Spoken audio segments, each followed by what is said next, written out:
ধন্যবাদ। দর্শক, আপনাদের প্রতি আন্তরিক কৃতজ্ঞতা যে আপনারা সবাই দাঁড়িয়ে আমাদের সঙ্গে মুক্তিযোদ্ধাদেরকে সম্মান জানিয়েছেন। আন্তরিক কৃতজ্ঞতা। আপনারা আসন গ্রহণ করুন এবং আমরা মুক্তিযোদ্ধাদেরকেও। স্বাধীনতা দিবসের এই অনুষ্ঠান আমরা মূলত আয়োজন করেছিলাম। আমরা মানসিকভাবে খুব বিপর্যস্ত ছিলাম। বিগত বছর দেড়েকের যে বাংলাদেশের যে অবস্থা, মুক্তিযুদ্ধ আমাদের স্বাধীনতা ধ্বংস করার যে ষড়যন্ত্র, ইতিহাস নিশ্চিহ্ন করার যে ষড়যন্ত্র, এবং আমাদের নতুন প্রজন্মের এই জেনারেশনের একটা প্রজন্ম যে বিভ্রান্ত হয়ে ব্যবহৃত হচ্ছে, এই চিন্তা থেকেই আমরা মনে করছি যে আমরা মুক্তিযুদ্ধের কথা বারবার বলতে হবে, আমাদের ইতিহাসের কথা, আমাদের গৌরব উজ্জ্বল অতীতের কথা জানাতে হবে। সেই দিক থেকে, কারণ আমরাও যদি নতুন প্রজন্মকে এটা বলতে পারি, কারণ একটা প্রজন্ম ছোট্ট একটা গ্রুপ হলেও এরা বিভ্রান্ত হয়েছে, এর দায় আমরা নিতে চাই। নিশ্চয়ই আমরা ইতিহাস তাদের কাছে পৌঁছাতে পারি না, সেই দায় থেকেই মনে করছি এইটা বারবার আমরা বলবো এবং নতুন প্রজন্মের কাছে দিয়ে যাব আমাদের, কারণ আমাদের পরে যাতে এই ইতিহাসটা তারা ভবিষ্যতের কাছে নিয়ে যেতে পারে। আজকে আমরা খুবই আনন্দিত, আমাদের ডাকে সাড়া দিয়েছেন, আপনারা দেখেছেন, সবাই এসেছেন।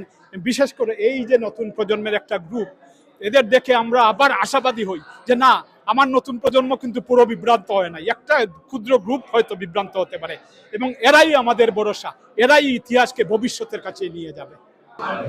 প্রথমে আজকে বাংলাদেশের স্বাধীনতা দিবসের শুভেচ্ছা সবাইকে, এবং যারা এই স্বাধীনতার যুদ্ধে, মুক্তিযুদ্ধে শহীদ হয়েছেন, নির্যাতিত হয়েছেন, আমাদের 4 লক্ষ মা বোন, 30 লক্ষ শহীদ এবং যারা মুক্তিযোদ্ধা, সবাইকে আমার শ্রদ্ধা জানাই।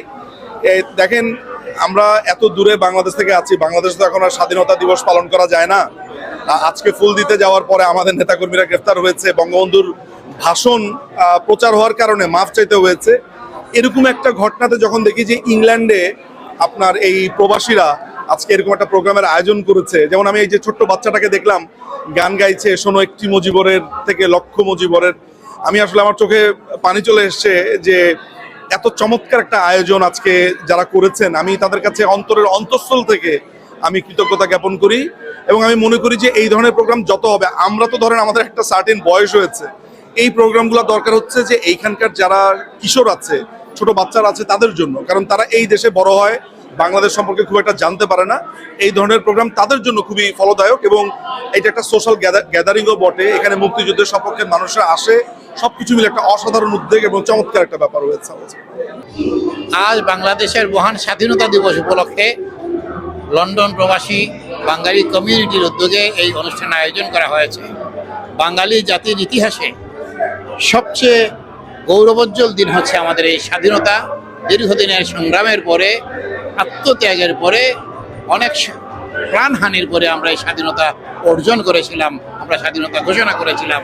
তারপরেও কিন্তু স্বাধীনতা পেতে আমাদের আরও 30 লক্ষ প্রাণ দিতে হয়েছে, যাদেরকে এই 25 তারিখ মার্চ মাসের যে কালো রাত্রিতে পাকিস্তানি হায়না বাহিনী যখন আমাদের উপর আক্রমণ করলো, আমাদের শত শত ছাত্র জনতাকে হত্যা করলো, সেই কালো দিবসকে আজ পর্যন্ত আমরা গণহত্যা দিবস হিসেবে প্রতিষ্ঠিত করতে পারিনি। সেই সংগ্রাম যেমন চলবে স্বাধীনতাকে সুসংগত করার জন্যে, এবং মুক্তিযুদ্ধের স্পিরিটকে তুলে রাখার জন্যে আমাদের আগামী দিনের সংগ্রাম অব্যাহত থাকবে। এটাই আমাদের আজকের প্রত্যয়।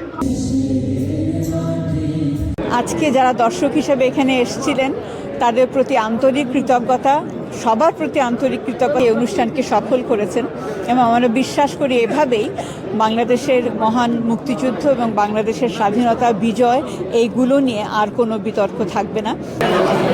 আজকে বাংলাদেশে যখন স্বাধীনতা বিরোধীদের আক্রমণ আমাদের স্বাধীনতার সকল মূল্যবোধকে ধ্বংস করার জন্য ষড়যন্ত্রে লিপ্ত হয়েছে, তখন নতুন প্রজন্মের প্রবাসীরা স্বাধীনতা মঞ্চের ব্যানারে আজকের এই অনুষ্ঠানে বীর মুক্তিযোদ্ধাদের স্লেউট দিয়ে সম্মান করেছে।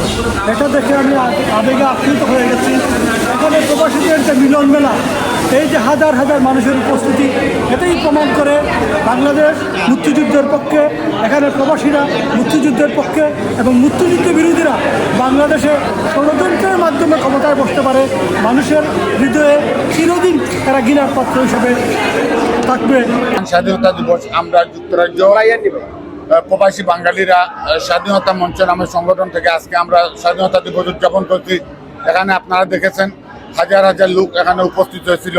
1971 সালে 30 লক্ষ শহীদ এবং 2 লক্ষ মার ইজ্জতের বিনিময়ে যে স্বাধীনতা পেয়েছিলাম, সেটা আজকে বাংলাদেশে কলঙ্কিত। আমরা যেভাবে হোক আমরা রাখবো এবং বাংলাদেশে কোনো নৈব স্বৈরাচার বা নৈব ফ্যাসিস্ট বা জঙ্গিদের স্থান নাই। এবারে স্বাধীনতা দিবসে আমাদের সেটাই প্রত্যাশা। স্বাধীনতা মঞ্চ আজকে ব্রিটেনে স্বাধীনতা 56তম দিবসে অনুষ্ঠিত হলো একটি অনুষ্ঠান। অত্যন্ত সফলভাবে অনুষ্ঠানটি হলো। বিষয়টি অনুষ্ঠানের নয়, বিষয়টি হলো মুক্তিযুদ্ধের বাংলাদেশ, এটিও সাম্প্রদায়িক আধুনিক উন্নত বাংলাদেশের স্বপ্ন দেখেছিল মানুষ। সেই স্বপ্নকে সাথে নিয়ে যুদ্ধ করেছে। 30 লক্ষ মানুষ শহীদ হয়েছে, 2 লক্ষ মা বোনের ইজ্জতের বিনিময়ে, আত্মত্যাগের বিনিময়ে আমাদের স্বাধীনতা। আজ মহান স্বাধীনতা দিবস উপলক্ষে বিলেতে স্বাধীনতার 56 বছর পালন করা হচ্ছে রয়্যাল রিজেন্সিতে। আমি যারা আয়োজক তাদেরকে ধন্যবাদ জানাই, বিশেষ করে উর্মি মাজহার, সৈয়দ আনাস পাশা, আব্দুল হাদ চৌধুরী, জামাল আহমদ খান, শাহ শামীম আহমদ সহ অসংখ্য যারা তারা অর্গানাইজ করছে তাদেরকে ধন্যবাদ জানাই, যারা সহযোগিতা করে তাদেরকে ধন্যবাদ জানাই। আমি বিশ্বাস করি এই প্রবাসে 1971 সালে জাতির পিতা বঙ্গবন্ধু শেখ মুজিবুর রহমানের ডাকে সমস্ত প্রবাসীরা তাদের হাত প্রসারিত করেছিলেন এবং মুক্তিযুদ্ধকে ত্বরান্বিত করেছিলেন, যুদ্ধে টাকা পাঠিয়েছিলেন, অস্ত্র কিনতে টাকা পাঠিয়েছিলেন। এই রাষ্ট্র আজকে স্বাধীনতা বিরোধীরা দখল করে নিয়েছে। আমি ধিক্কার জানাই, মুক্তিযোদ্ধাদেরকে শ্রদ্ধা ভরে স্মরণ করি। 30 লক্ষ মানুষ রক্ত দিয়েছে, 3 লক্ষ মা বোন সম্ভ্রম দিয়েছে।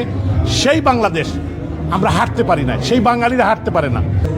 স্বাধীনতার 56 বছর পর আজ যুক্তরাজ্যে স্বাধীনতা মঞ্চে আয়োজিত স্বাধীনতা দিবসের অনুষ্ঠানে আপনারা দেখলেন রয়্যাল রিজেন্সি হলে এখানে বীর মুক্তিযোদ্ধারা অংশগ্রহণ করেন, প্রবাসী শিল্পীরা অংশগ্রহণ করেন, প্রবাসী সাংস্কৃতিক সামাজিক সংগঠনের নেতৃবৃন্দ অংশগ্রহণ করেন, বিভিন্ন রাজনীতিবিদরা অংশগ্রহণ করেন।